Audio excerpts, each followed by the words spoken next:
Très bien, mesdames et messieurs, nous savions donc qu'Emmanuel Macron et Brigitte regardaient cette série, mais je suis ravie de vous annoncer que leur casting environnant ou leur ancien casting environnant le fait aussi. Je suppose que la semaine dernière, nous avons discuté d'Alexander Benalla. Je vous l'ai présenté, leur ancien chef de cabinet adjoint qui a été surpris en train de se faire passer pour un policier et de tabasser des manifestants dans la rue. Eh bien, devinez quoi, 2 jours plus tard, ce jeune homme a commencé à me suivre sur Instagram. Je dis que le plus marié est le bienvenu.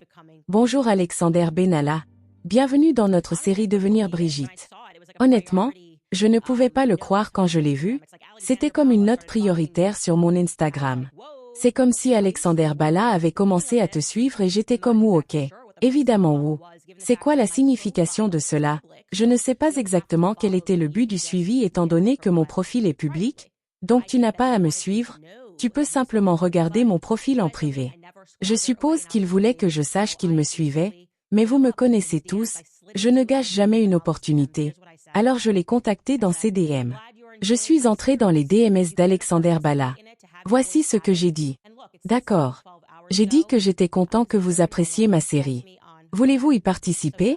Pour que votre voix soit ajoutée. Regardez, il est écrit vu il y a 12 heures. Alexander Benalla m'a laissé en rouge, alors je suis triste, très triste. Je suppose que nous allons juste lui donner un peu de temps. Peut-être qu'il répondra, peut-être qu'il contribuera. Le but de tout cela est toujours de m'assurer que je représente les gens de la bonne manière. Nous avons demandé à Brigitte, nous avons demandé à Emmanuel, personne ne veut me donner de réponse. Donc, ce que nous allons faire dans cet épisode, c'est simplement reprendre là où nous nous sommes arrêtés. Nous avons discuté de Véronique et c'était extrêmement explosif, évidemment, pour beaucoup de gens d'apprendre que vous aviez cet individu qui était manifestement très intellectuel et qui parlait de Chopin et de poésie et de Paul Verlaine et qui parlait de la nécessité de cette plateforme pour parler à propos d'une émission de 1977 qui militait essentiellement pour que les droits des transgenres soient bien respectés et je veux parler spécifiquement de Véronique en termes de ce qui nous a été proposé, quelque chose que nous n'avons pas affiné dans le dernier épisode. Il y avait une partie de la correspondance qui va devenir significative donc quand l'intervieweur a demandé à Vinny qu'est-ce que tu vis seul souviens-toi Véronique a répondu et a dit je ne suis avec personne mais j'ai vécu avec une femme et j'ai conçu cette union dans le style de Georges Sand et Chopin était probablement un transsexuel son style de mélodie la façon dont il joue le rend assez clair je pense que l'image qui a été donnée de l'union de Rimbaud Verlaine est une image caricaturale. Déformé qui ne correspond pas du tout donc cet individu trans qui parle exactement comme Brigitte Macron selon Hightech ils disent que c'est la même personne bien que la voix est vieillie avec le temps ils ont ces mêmes tics dans le discours c'est-à-dire mais on apprend dans cette petite correspondance que cet individu trans ou s'identifiant comme un individu trans a dit ou en fait a dit que je me suis toujours considérée comme une femme utilisait ce nom Véronique pour le bien de l'entretien et a avoué vivre avec une femme dans le style de Georges Sand et Chopin. Peu importe ça veut dire qu'on sait que cette personne a un partenaire d'une certaine description, un ami, un partenaire, je ne sais vraiment pas ce que ça veut dire mais ensuite on a appris que Jean-Michel Trogneux dans une autre étrange coïncidence peu de temps après cette interview a eu lieu s'est marié avec une femme nommée ouais vous l'avez deviné Véronique bien sûr. Véronique Drounouveau. Présentons maintenant Jean-Michel leur mariage a eu lieu le 24 novembre 1980 à Blangy-Tronville. Une ville nommée Blangy-Tronville. L'union n'a été annoncée d'ailleurs qu'après coup ok donc elle n'a pas eu lieu après coup le journal local Le Carnet du Courrier en a parlé un peu et comme nous ne parlons pas tous français il précise que l'union entre ces deux, entre Madame Jean Trogneux et Madame Jacques Droueux a eu lieu dans la plus stricte intimité. Où on a entendu ça avant n'avons-nous pas dans la plus stricte intimité? Je me souviens avoir utilisé exactement le même ton langue quand elle a décrit l'enterrement de son père seulement nous avons appris plus tard que son père n'a pas été enterré il a été incinéré mais quoi qu'il en soit c'est ce que Paris Match a dit dans la plus stricte intimité donc Jean-Michel Trogneux se marie je ne connais pas beaucoup de gens qui se marient et veulent s'assurer que c'est dans la plus stricte intimité. Mais c'est ce qui s'est passé entre ces deux individus Véronique et Jean-Michel Trogneux. Et vous ne devinerez jamais qui était le témoin de ce mariage, Brigitte Trogneux. Alors mec ses frères et sœurs sont vraiment proches ce qui rend encore plus étrange que plus tard cette personne qui prétend avoir été mort du Trogneux qui vit dans le palais de l'Élysée en tant que première dame et juste essayé d'exclure son frère Jean-Michel Trogneux de sa vie jusqu'à ce que les journalistes découvrent qu'il y avait quelqu'un qui manquait mais oui il est enregistré que Brigitte Trogneux était le témoin le seul témoin qui a signé pour ce mariage strictement confidentiel ok. Alors ce qui se passe ensuite, c'est qu'il est enregistré que Jean-Michel Trogneux et Véronique Drouot ont eu un enfant. Jean-Jacques Trogneux, c'est l'enfant que nous vous avons montré qui ressemble presque à Emmanuel Macron. C'est vraiment difficile de me convaincre que ces deux personnes ne sont pas liées, mais ce n'est pas le cas les gars. Pas selon la légende officielle. Non, ils ne sont certainement pas mariés. C'est le côté de la famille de Brigitte et puis 2 ans plus tard, Jean-Michel Trogneux et Véronique Drouot ont une fille Valérie, puis très peu de temps après, ils divorcent. Leur divorce est finalisé en 1987. Maintenant les choses deviennent super intéressantes. Après le divorce, Véronique Drouot se remarie des années plus tard en 1998 avec un homme nommé Alan de la Simone. Il est un assureur majeur d'Amiens. Maintenant quelque chose qui vaut la peine d'être noté est qu'après son mariage avec Jean-Michel, Véronique a pris des classes comme si elle avait maintenant de l'argent et elle commençait à vivre une vie, la grande vie qu'elle n'avait jamais vécue auparavant. Ok. Ça peut arriver, je suppose que tu peux prendre des classes dans la vie, mais il convient de noter qu'elle vit d'une manière qu'elle n'avait jamais vécue auparavant. Donc naturellement le journaliste Xavier Pussard l'a contacté. Cela semblait être un bon point de départ, comme si vous essayiez de déterminer si Jean-Michel Trogneux a fait sa transition et est devenu Brigitte Macron. Vous devez être prêt à accepter certaines preuves qui montrent que vous avez tort, que votre thèse est fausse et jusqu'à présent, tout le monde sort sans réponse. C'est juste qu'ils ne veulent pas vous donner de réponse. Nous recevons ces images fabriquées, ou des images qui ne peuvent venir que de Best Images, qui ne viennent que de Mimi Marchand, qui sont des images auxquelles il ne faut bien sûr pas faire confiance, car Mimi Marchand a une vaste expérience antécédents criminels. Elle a été accusée de nombreux faux, de nombreuses extorsions et elle a beaucoup de problèmes en ce moment. Alors de toute façon Xavier Pussard a décidé de contacter Véronique Drouot et devinez quoi? Elle a parlé avec lui.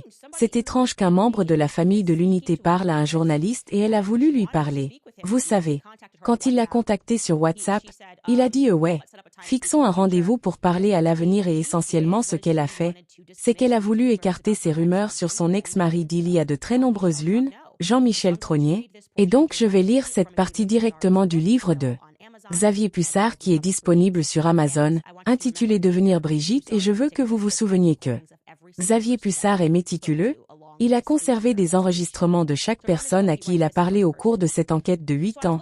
Donc d'après son livre, il écrit cela à la première personne.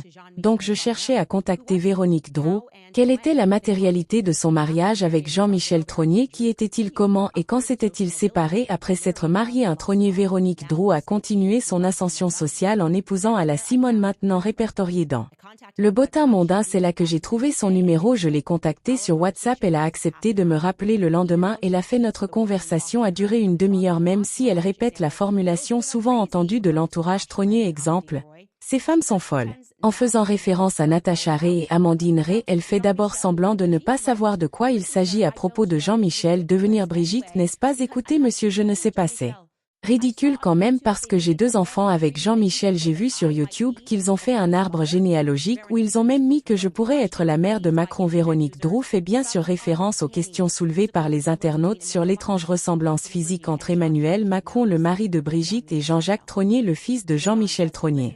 Elle continue en disant: écoutez monsieur, je suis divorcée de Jean-Michel Trogneux depuis de nombreuses années. Écoutez monsieur, je me suis remariée et mes enfants sont là. Je ne veux pas de problème, mais je peux vous dire que Jean-Michel n'est pas Brigitte. Mais c'est ridicule. J'avais eu 2 magasins de chocolat à Beauvais. Eh bien j'avais 2 enfants, ça n'a pas marché. Alors je suis retournée vivre avec ma mère et c'est tout. Mais je peux vous dire que Jean-Michel n'est pas Brigitte. Xavier dit que je la crois sur parole et je lui demande des photos de son passé commun avec Jean-Michel Trogneux, promettant que si elles sont concluantes de clore l'affaire sans même publier ces photos. Véronique Drouot lui dit: Brigitte m'a dit de ne pas m'impliquer. Je ne veux pas d'ennui avec mes enfants ou à propos de eux, ce n'est plus pertinent pour la famille. Ok, donc quelque chose que je veux que vous vous souveniez juste de souligner là à propos de cette petite correspondante. Elle dit à Xavier que le divorce entre elles, qu'après le divorce entre elle et Jean-Michel Trogneux, non, elle est allée vivre avec sa mère. Ok, elle souligne aussi avec insistance que Bit n'est pas Michel Trogneux, mais aussi que Brigitte lui a dit de ne pas s'impliquer. C'est assez étrange d'emblée. C'est étrange parce que vous avez 2 enfants avec son frère et vous voulez me dire que ce n'était pas seulement votre ex-mari Jean-Michel Trogneux, la personne qui tu as élevé tes enfants avec eux, qui t'a dit quelque chose. Mais Plutôt sa sœur, son ancienne belle-sœur qui t'a dit de ne pas t'impliquer. Ok, ça semble un peu étrange, je m'attendrais à ce qu'elle dise. Jean-Michel Trognier m'a dit de ne pas m'impliquer là-dedans, vous êtes tous fous, partez. Mais ok, garons-nous sur le côté, tu veux vivre avec ta mère après le divorce et pour une raison quelconque, tu écoutes ce que Brigitte Macron te dit de faire plutôt que ton ex-mari que tu n'as pas mentionné dans cette conversation et qu'elle ne mentionne pas dans la capacité d'avoir une relation actuelle avec ok, donc revenons à la conversation de Xavier, retour à la première personne, il dit ça dans son livre. Comme Xavier argumente qu'elle devrait demander des comptes à Brigitte Macron parce que c'est à cause de son silence que sa propre photo ainsi que la photo de ses enfants Jean-Jacques en particulier circulent sur les réseaux sociaux. Elle me coupe la parole et de manière inexplicable il lâche et je connais bien le père de Macron, je ne le connais pas très bien mais il était chirurgien à l'hôpital Amiens mais je ne connaissais pas Emmanuel Macron, nous vivions à Toulon et je ne le connaissais même pas, je l'ai vu au mariage de ma fille la première fois que je l'ai vu. Puis j'entends une autre personne sur la ligne, Véronique Droux s'arrête visiblement embarrassée comme si elle était allée trop loin. Elle se ressaisit et me demande bien et quel est ton nom? Fin de la conversation. Donc nous sommes à garneur de cette conversation que quelqu'un était dans la pièce. Ok, elle a dit que j'accepterais de te parler et puis il y avait quelqu'un dans la pièce quand elle avait cette conversation avec Xavier Pussard qui l'a arrêtée quand elle a donné un détail aléatoire mais très intéressant qu'elle connaissait le père d'Emmanuel Macron, Jean-Michel Macron, mais qu'elle ne savait rien d'Emmanuel Macron jusqu'à ce qu'il apparaisse au mariage de sa fille Valérie et inutile de dire qu'elle n'a jamais fourni à Xavier Pussard des photos de son ex-mari ou de leur mariage strictement privé, rien qui aurait pu immédiatement dissiper ces rumeurs, ces années manquantes pour ainsi dire de sa vie et de la vie de Brigitte Trognier qui aurait tout simplement tout mis au lit. Ils ne sont jamais prêts à faire ça. Alors après Xavier Pussard fait ce qu'il fait de mieux, il a enquêté sur ce qu'elle lui avait dit. Ok, c'était Véronique à façon Georges Sand de Chopin. Brigitte Macron vivait-il peu être ensemble et a-t-elle peut-être aidé Brigitte Macron à créer un alibi pour son passé ou disait-elle la vérité? Tout le monde était fou et Jean-Michel Trognier était juste son ex-mari et il est très bien et vivant. Il ne peut tout simplement parler à personne en ce moment maintenant. Eh bien, je peux vous dire que Xavier a pu déterminer qu'il y avait un modèle de comportement très étrange pour Véronique après son divorce avec Jean-Michel Trognier, à savoir qu'elle refusait de reconnaître son précédent mariage avec Jean-Michel Trognier même lorsque la loi l'exigeait. D'accord, par exemple, dans un document fiscal ici, il est daté de janvier 1992, elle a indiqué qu'elle n'avait été mariée qu'une seule fois avec un homme nommé Serge François et au fait, c'est vrai, elle avait d'abord épousé Serge puis elle avait épousé Jean-Michel Trognier mais bien sûr, elle a eu 2 mariages et elle oublie Jean-Michel Trognier. Elle dit que je n'ai été mariée qu'une fois. C'est un mensonge. Qui parmi nous mentirait sur un document fiscal? C'est un territoire très effrayant, n'est-ce pas? Vous ne voulez pas être surpris en train de mentir sur des documents fiscaux. Et pourtant, elle l'a fait. Elle a supprimé l'un de ses mariages, puis elle l'a refait dans un collectif immobilier public qu'elle a créé pour acheter sa maison à Corse. Je pense que ce serait similaire à mettre votre maison en location comme dans une LLC en 2008. Elle a déclaré qu'elle n'avait en fait jamais été mariée auparavant dans un document délivré par un notaire. D'accord, elle a menti en présence d'un notaire et a de nouveau retiré son mariage à Jean-Michel Trognier qui lui demandait essentiellement de prétendre qu'elle n'avait jamais été mariée à Jean-Michel Trognier sur le document. Elle l'a simplement retiré pour le reste de sa vie. Il semble que tout ce que Xavier a pu trouver, il a également pu déterminer grâce à des documents qu'elle lui avait menti par téléphone lorsqu'elle a dit qu'après le divorce, elle était allée vivre avec sa mère. Il a pu trouver des documents qui lui ont révélé qu'en fait elle était allée vivre dans un appartement à Amiens qui appartenait à Jean, le père de Michel Trognier. Donc la famille Trognier l'a hébergée dans un appartement et je ne sais pas. Je suppose que ce n'est pas totalement étrange que votre beau-père puisse faire ça. Mais ce qui est étrange, c'est que vous mentiez à ce sujet des années plus tard lorsque les gens commencent à poser des questions sur votre ex-mari. Ok. Très étrange. Il convient également de noter qu'à peu près à cette époque de leur divorce, ok, donc ils sont officiellement divorcés en 1987, vous pouvez supposer qu'ils se sont séparés quelque temps avant cela parce que pour que votre divorce soit enfin tamponné et scellé, cela prend généralement un peu plus de temps. Peut-être un an si vous allez très vite, mais c'est le moment où Brigitte Macron, la Brigitte Macron que nous connaissons, ok? Le morceau du dossier public de Brigitte Macron. C'est à ce moment-là qu'elle commence sa carrière très publique et traçable en tant qu'enseignante. Ok. Elle va et entre en 1986 à l'école Lucie Berger, change soudainement de carrière. Changement de carrière total et puis c'est tout ce qu'ils veulent nous montrer. Oh, regardez, elle était enseignante ici et une enseignante ici et une enseignante là-bas et bien sûr, le futur amour de sa vie. Emmanuel n'avait que 9 ans. Donc c'était juste 5 ans de plus. 5 ans de plus et puis Brigitte Macron, celle que nous connaissons, rencontre l'amour de sa vie. Oh, ai-je dit l'amour de sa vie? C'est le bon moment pour te dire que la plupart de ce que tu penses savoir sur Emmanuel Macron jusqu'à présent, son héritage, ouais, c'est juste objectivement faux. Emmanuel a eu une influence majeure dans la vie. Ce type si privé, on ne sait pas grand-chose de lui. Ce qu'on sait de lui, c'est que je dirais assez sinistre. C'est assez sinistre, ça me fait penser que je ne connais pas ce film de Manchurian Candidate. Je vais vous en parler, les gars. Très bien, donc concernant Emmanuel Macron, nous vous avons peut-être accidentellement raconté quelques mensonges, je ne sais pas, nous vous avons dit ce que les médias ont dit de lui et les médias ont certainement raconté des histoires à son sujet, le dépeignant comme un virtuose de Mozart juste en avance sur son temps, essayant de je ne sais pas faire que tout le monde sache oui à cette histoire qui est au mieux une histoire de viol statutaire et qui pourrait encore être poursuivie d'ailleurs jusqu'à la fin de cette année, ce qui serait fascinant. Mais oui, la presse a dit à tout le monde qu'il était juste cet écrivain incroyablement doué qui aimait aussi jouer du Chopin au piano. Ok, cool. D'après le livre de Xavier en 2020, le mythe de l'écrivain Macron a été définitivement démystifié par un journal, comme il n'arrêtait pas de dire qu'il écrirait ses romans et que Brigitte parlerait de sa passion pour l'écriture et les interviews. Eh bien, essentiellement ils ont réalisé que non.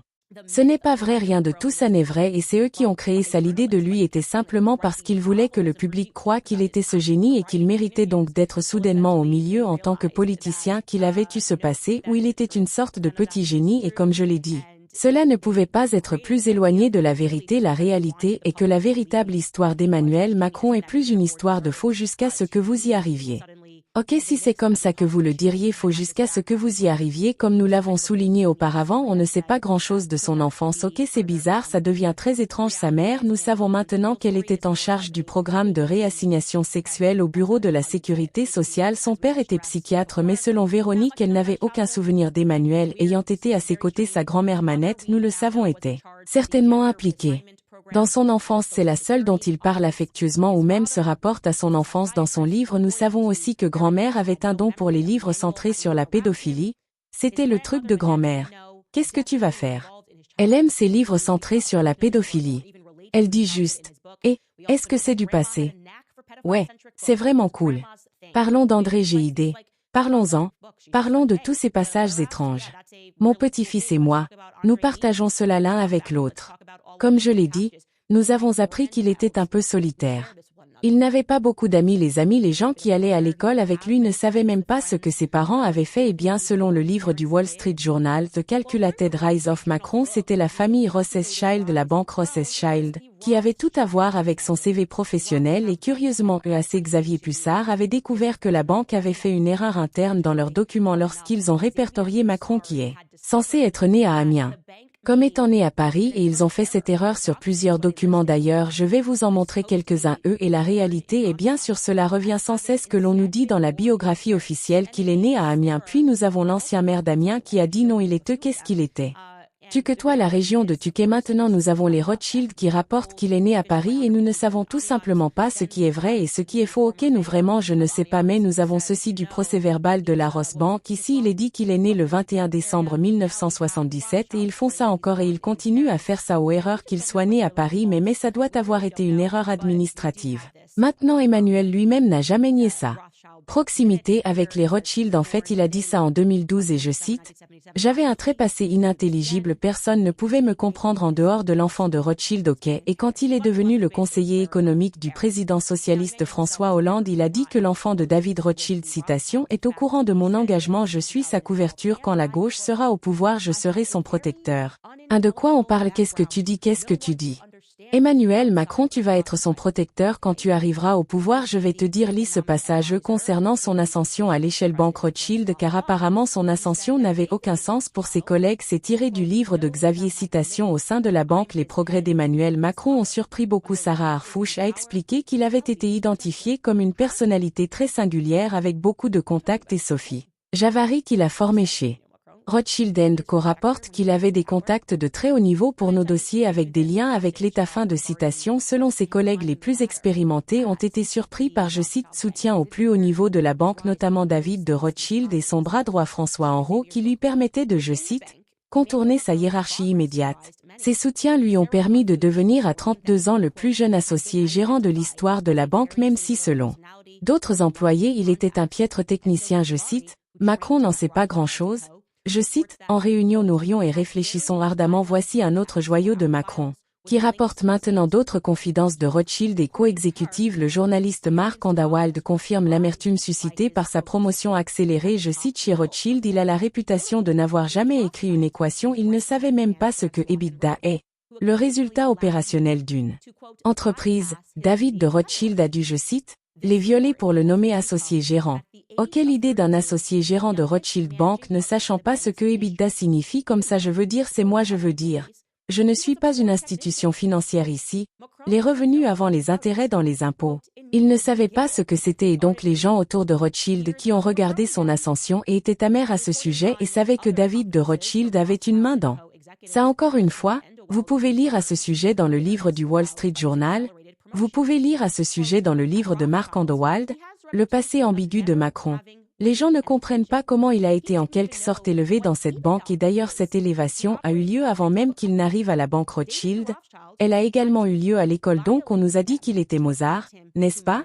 On nous a dit que ce gamin l'avait juste, il était tellement brillant alors vous allez trouver cet autre point assez étrange en 2002.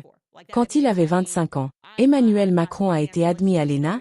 C'est une école. C'est en fait l'École nationale d'administration, un programme d'études supérieures français hyper élite. C'est la meilleure façon pour moi de l'expliquer en anglais les auditeurs. D'accord? D'accord? Mais il a échoué 2 fois à l'entrée dans cette école. Puis il a été admis par magie. Sans avoir à répondre à la question posée lors de l'examen oral. Ce qui est un élément pour entrer dans cette école d'élite. Vous devez essentiellement y assister pour obtenir un poste de haut niveau en tant que cadre financier. Ils lui ont juste permis d'être admis sans passer l'examen oral comme si cela n'avait jamais été fait auparavant. D'accord. Puis d'une manière ou d'une autre, il se retrouve dans les meilleurs classements de sa classe et peut rejoindre l'inspecteur général des finances et ses camarades de classe autour de lui. Ses collègues de classe autour de lui savaient clairement qu'il était un idiot et que cela signifiait que les classements étaient truqués. Donc il y a eu une réaction publique parmi les autres étudiants au cours de son année. Ils se sont littéralement mobilisés contre leurs résultats frauduleux, ce qui a ensuite conduit le Conseil d'État à devoir intervenir et annuler les classements scolaires de cette année pour la première fois dans l'histoire de l'école. D'accord? Pour la première fois dans l'histoire de l'école. Pouvez-vous imaginer cela comme un programme MBA? Vous vous dites que ce gamin est un idiot. Je ne sais même pas qu'il est arrivé ici et puis ils ont relâché la branlette comme s'il était en fait l'enfant le plus intelligent de la classe et puis ils ont tous dit OK. Que se passe-t-il ici? Clairement, c'est truqué. C'est complètement truqué et ils impliqué le conseil d'État impliqué et ils disent vous savez quoi?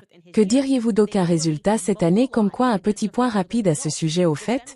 C'est quand? 2021, quand Emmanuel Macron est devenu président, il a décidé d'annuler essentiellement l'ENA. Il a dit en fait, nous avons besoin de plus de diversité dans le secteur bancaire, donc nous ne devrions même pas avoir ce programme, c'est ridicule, c'est faux. Nous avons juste besoin d'avoir plus de diversité. Ouais, ok mon pote. Je suis sûr que c'est ce que c'est. On dirait comme si toute votre carrière vous étiez juste préparé pour ce moment de devenir le président de la France et en fait ce que vous êtes est la seule chose que nous pouvons vérifier. C'est un étudiant en théâtre. Vous savez comment agir? Vous savez comment agir et prétendre que vous êtes le président alors qu'il y a clairement quelqu'un derrière vous qui vous a fait avancer toute votre vie. Un autre point étrange était que lorsqu'il a été admis à la banque Rothschild en 2008, il était censé avoir rendu public un ordre du ministre qui lui accordait un congé du service civil obligatoire pour une durée indéterminée, raison pour laquelle il a été exempté de cette procédure obligatoire.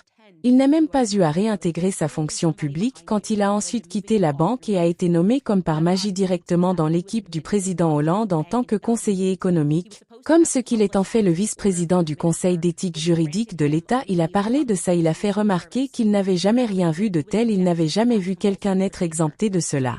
Sans avoir à passer par certaines étapes, je suis sûr que tout comme les élèves de l'ENA n'avaient jamais vu quelqu'un qui ne pouvait même pas entrer à l'école, qui n'était clairement pas le premier de la classe, être récompensé comme par magie et se faire dire en fait c'est l'enfant le plus brillant de la classe, en fait nous y voilà. Ils étaient scandalisés et ils auraient dû l'être et les gens qui travaillent chez Rothschild Banks étaient également scandalisés. Ce type ne sait même pas ce qu'est EBITDA, on dirait en fait qu'il est un idiot, il est un idiot. quand il s'agit de finances et il ne pourrait probablement pas faire de poésie sur quoi que ce soit et il est juste performatif. Ça me fait penser à l'histoire de cet homme politique quand il parle des Pyrénées. Perian ou ma grand-mère est-elle, vous savez, tout ce que mes arrière-grands-parents voulaient, c'était qu'elle apprenne le français, vous savez, et parce qu'elle ne parlait que pérénian et il dit que ce n'est pas une langue. Pas une langue. C'est pourquoi je dis que cela me rappelle le candidat Murien. Maintenant concernant la famille Rothschild, il y a tellement de choses que je pourrais dire ici. Mais je ne veux pas que cet épisode soit diffusé sur YouTube. Il suffit de dire que vous pouvez rechercher n'importe lequel d'entre eux, les liens prouvés avec Jeffrey Epstein, les divers scandales de pédophilie et d'inceste qui abondent et qui ont entouré cette famille. Vous pouvez rechercher n'importe quoi, mais sachez que tout journaliste qui commence à écrire sur ce sujet en France doit faire face à des accusations d'antisémitisme, n'est-ce pas? Oh mon Dieu! Dieu vous en préserve, de rapporter des faits concernant la famille Rothschild et leur empire. Ce que nous allons faire ici à la place, c'est vous laisser avec ce que Xavier Pussard a dit parce que je pense qu'il l'a résumé de manière assez brillante concernant les Rothschild. Il a écrit notoirement que la longévité et la préservation de la fortune des enfants Rothschild se fondent sur une pratique extensive de endogamie et alliance entre cousins essentiellement métissés lors d'une conférence au musée d'histoire de l'art Nathalie Rime, le cousin de l'enfant de David Rothschild, est allé plus loin en déclarant une pratique très courante dans de telles familles. Le vice est agréable mais l'inceste est le meilleur parce qu'il reste dans la famille. Nous sommes simplement élevés pour être silencieux afin que rien ne sorte. Nous sommes élevés avec ce poids. Assurez-vous que cela fonctionne, que nous ne parlons jamais. Xavier conclut en disant des mots qui font écho à ce que nous rencontrons tout au long de notre enquête sur Brigitte, une famille cloîtrée dans le silence, jalouse de protéger un secret de famille, zélée pour protéger un secret de famille qui est devenu une affaire d'État. Et je suis vous dire sur ce dernier chapitre concernant les Rothschild et les scandales abondent, y compris les scandales qui concernent l'enfant de David Rothschild. Vous voudrez récupérer le livre de Xavier Barr, Devenir pris, parce que ce que je vous ai donné jusqu'à présent n'est vraiment que la pointe de l'iceberg. Je ne peux pas vous expliquer combien de scandales pédophiles j'ai supprimé de ce podcasting, encore une fois parce que c'est sur YouTube, donc je dois faire en sorte que ce soit aussi classé G que possible. Ça ne peut pas être continuellement le cas, que ce ne sont que des pièces de monnaie. Ok, il y a juste beaucoup trop de coïncidences qui s'additionnent. Vous ne pouvez pas jouer la carte tous mes potes sont pédophiles et trans, sauf moi. Je ne le fais pas. Je sais que je me sentirais un peu bizarre à ce sujet, n'est-ce pas? Si vous aviez juste un individu dans votre vie, vous vous diriez, je jure que tout le monde autour de moi est impliqué dans ça. Mais ce n'est pas moi. C'est un peu ce que Emmanuel Macron essaie de nous vendre en ce moment. Tout le monde est impliqué et tout ça. Mais pas moi. Je le regarde maintenant, après avoir lu ce livre, et je pense qu'il est un idiot. C'est juste un idiot, et il a été préparé depuis qu'il était enfant. Mais préparé par qui est son père? Qui est son père? Si les gens s'il n'a pas cette relation avec Sean Michel, et nous avons découvert tout au long de cette affaire qu'il ne semble pas vraiment avoir de relations étroites avec ses parents ou ses médecins. Peut-être, je ne sais pas, vous pouvez leur poser des questions pointues, mais ils ne veulent répondre à aucune de ces questions parce qu'ils savent que nous avons compris le jeu. Et le jeu consiste à être très précis dans la façon dont vous leur posez des questions. Car ils peuvent changer d'identité et il peut changer de nom. La famille a cette capacité. Donc si vous vous demandez la réponse à pourquoi est-ce que Xavier Pussard n'a jamais été poursuivi par la famille Macron, qu'est-ce qui a exactement sauvé Xavier Pussard alors que les femmes Natacha Ray et Amandine Roy, qui ont fait un travail formidable, ont fini par être poursuivies pour de petites erreurs? La réponse est en fait assez drôle parce que cela se résume en quelque sorte aux différences entre les hommes et les femmes. Donc je dirais que les hommes et les femmes ont d'abord et avant tout tendance pour être plus intuitifs. Nous sommes plus intuitifs. Nous suivons notre instinct. Je dis cela tout le temps à mon mari. Cette personne me donne juste une mauvaise humeur. Je ne fais pas confiance à cette personne. J'ai tendance à suivre mon instinct beaucoup plus. Je crois que nous avons l'intuition de Dieu, surtout quand il s'agit de nos enfants. Mais les hommes ont tendance à être un peu plus techniques, là où ils auront juste besoin de faire une hypothèse mathématique pour être sûrs de quelque chose, et ils remettront les choses en question et peut-être ne suivront pas toujours leur instinct ou ne suivront pas du tout leur instinct. C'est donc ce qui s'est passé avec Natacha Ray et Xavier Pussard. Xavier Pussard a utilisé une technologie dont je vous ai parlé dans l'épisode de la semaine dernière ou il y a quelques jours dans l'épisode, mais je veux vous faire une démonstration de cette technologie. Car quand il me l'a dit, mon cerveau de fille s'est juste dit « Ok, je ne suis pas dans l'IA. Je ne suis pas dans la technologie », mais quand il m'a expliqué que cette technologie connue sous le nom de Phase++ est fondamentalement dans le Forum économique mondial, l'a classée parmi ses 11 entreprises les plus intelligentes. Ok. Son siège social est à Pékin, en Chine. Comme je vous l'ai mentionné, C'est ce que la Chine utilise comme logiciel de reconnaissance faciale. Quand il m'a montré à quel point il est précis, j'ai été positivement choquée. Vraiment choquée, étonnée et ensuite terrifiée par la direction que prend le monde quand on pense à ces mondialistes qui, je crois, veulent nous transformer en une sorte d'esclaves technologiques et reconnaître que cette intelligence artificielle est très précise. Donc, oui, elle est évaluée à 1 milliard de dollars. Le site web de WF nous dit qu'elle a été fondée en 2011 et qu'elle est un leader dans l'industrie de l'intelligence artificielle visuelle des machines et des systèmes de reconnaissance faciale. Je veux donc vous montrer, comme il me montrait cette technologie et je la testais en quelque sorte pour voir si elle pouvait se tromper, à quel point elle pouvait être précise, car nous vivons maintenant à l'ère de la chirurgie plastique. C'est vrai, les femmes peuvent littéralement changer de visage et le fait que cette technologie soit toujours capable de le processus de qui est cette personne est incroyable pour moi. Alors voici un exemple et cela est également présenté dans son livre, Mais je veux souligner Kim Basinger là-bas à droite qui a beaucoup modifié son visage ok. Il sait toujours qu'il regarde et il dit ouais non. C'est toujours Basinger et il revient avec un pourcentage et il vous dit essentiellement que vous entrez dans la fourchette des 75%. Vous obtenez plus de 70% et c'est très élevé comme oui. Nous sommes certains que c'est elle, c'est exactement elle. Je vais aussi vous montrer qu'il est capable même de prendre une photo d'enfance et même si cela peut la faire baisser ou diminuer et que vous n'entrez peut-être pas dans la gamme des 70, vous pouvez entrer dans la gamme des 60. Il est toujours capable de vous dire que oui, c'est la bonne personne. Donc vous voyez ici Shirley Temple en bas là-bas Hillary Clinton, je veux dire son visage n'a vraiment pas beaucoup changé depuis qu'elle était enfant avec 78% de confiance en haut là bien sûr vous avez la princesse Diana, vous avez la reine, il est capable de revenir et de vous dire malgré tout ce temps et cet âge que c'est la même personne ce qui est incroyable comme je l'ai dit alors ici c'est la raison d'ailleurs qui pour moi j'aurais été si j'avais dû parier sur un cheval j'aurais parié sur Natasha Ray et son instinct. Quand elle a vu cette photo d'André Louis pour la première fois André Louis à son mariage et puis elle a découvert qu'il avait un cousin qui s'appelait Jean-Louis. Ok, donc en regardant cette photo à gauche, il y a la photo du mariage évidemment le marié à droite, il y a son cousin qui s'appelle Jean-Louise. Donc j'aurais pensé que c'était la même personne, alors elle a regardé cette photo et elle a dit non.